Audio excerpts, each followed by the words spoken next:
नमस्कार मंडळी. लोकसभेच्या निवडणुका झाल्या आणि परत एकदा भारतीय जनता पार्टी ही सत्तेत जाऊन बसली. एनडीए विरुद्ध इंडिया आघाडी आणि महाराष्ट्रात महायुती विरुद्ध महाविकास आघाडी अशी लढत होती. आणि अजून एक पक्ष मैदानात होता, तो म्हणजे वंचित बहुजन आघाडी. मित्रांनो, वंचित बहुजन आघाडी या दोन्ही पार्टीच्या विरोधात, दोन्ही आघाड्यांच्या विरोधात मैदानात होता. त्यामुळं वंचित बहुजन आघाडीला भारतीय जनता पार्टीचं बी टीम कसं ठरवता येईल यासाठी अनेक लोक मैदानात उतरलेले दिसत होते. यामध्ये महाविकास आघाडीतले काही नेते मंडळी असतील, अनेक पत्रकार असतील, ज्येष्ठ पत्रकार असतील, तसेच आंबेडकरी चळवळीतील मोठमोठे विचारवंत देखील सहभागी होते. आणि त्यांनी मोठमोठ्या सभा घेऊन वंचित बहुजन आघाडीला भाजपाची बी टीम ठरवण्यात यश काही प्रमाणात मिळवलं असं म्हणता येईल.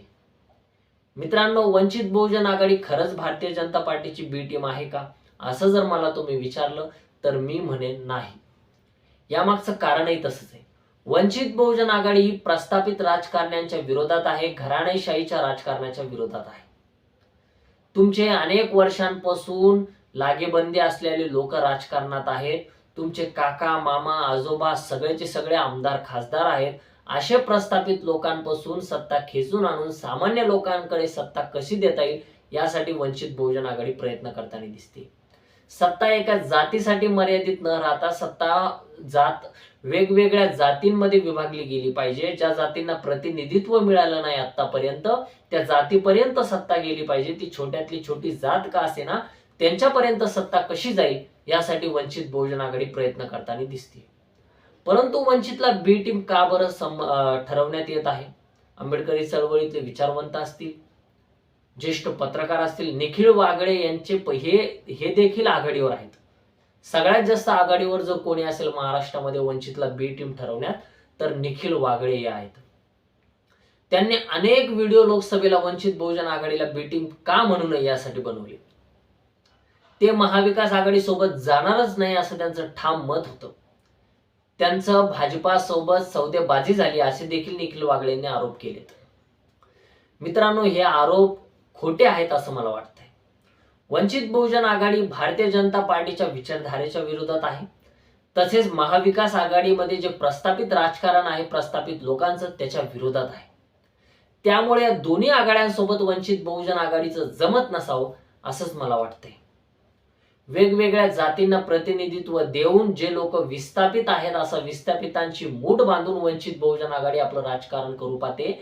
शिवाय आंबेडकरी चळवळीचं स्वतंत्र राजकारण वंचित बहुजन आघाडी करू पाहते. त्यामुळे ही बी टीम होऊ शकत नाही असं मला वाटतंय. माननीय बाळासाहेब आंबेडकर कोणाशी मॅनेज होत नाहीत असा देखील यामध्ये तर्क लावता येऊ शकतो. मित्रांनो, जर भारतीय जनता पार्टीची बी टीम वंचित बहुजन आघाडी असती तर ह्या विधानसभेला ओबीसींना सोबत घेण्यात यांना रस नसता असं मला वाटतंय. कारण ओबीसी हा बीजेपीचा कोर वोटर आहे, हेच मान्य करावं लागेल. छोटे छोटे ओबीसी हे देखील बीजेपीची वोट बँक आहे.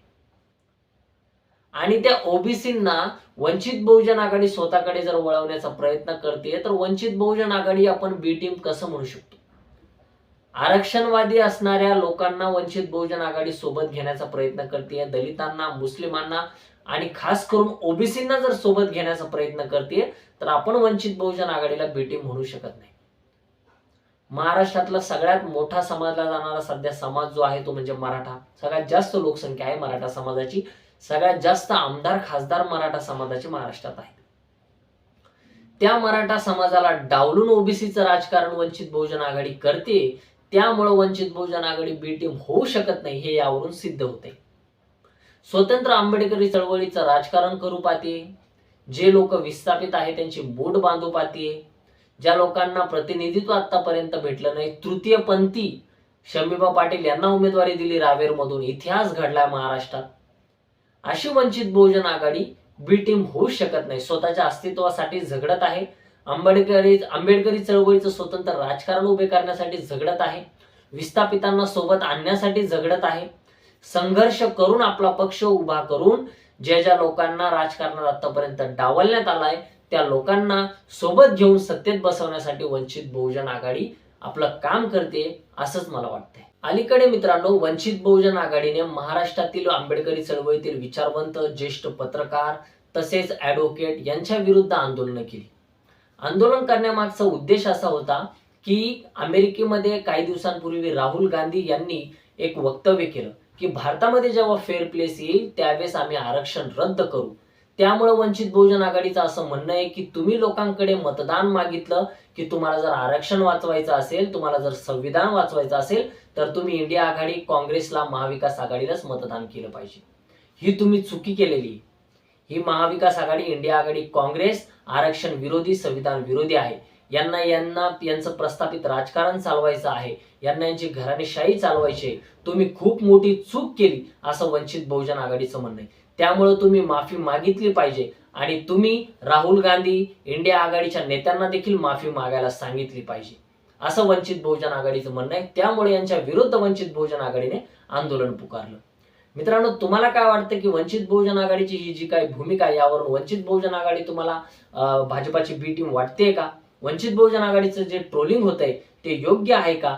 की वंचित बहुजन आघाडी स्वतंत्र स्वतःचं राजकारण उभं करू पाहते, आंबेडकरी चळवळीचं एक स्वतंत्र राजकारण वंचित बहुजन आघाडी उभं करू पाहते, विस्थापितांचं राजकारण वंचित बहुजन आघाडी उभा करू पाहते, वंचितांचं राजकारण वंचित बहुजन आघाडी उभा करू पाहते. याबद्दल आपलं मत काय ते कमेंटमध्ये जरूर कळवा. व्हिडिओ आवडला असेल तर लाईक करा, चॅनलला सबस्क्राईब करायला विसरू नका. भेटूयात नव्या व्हिडिओमध्ये. धन्यवाद. जय हिंद.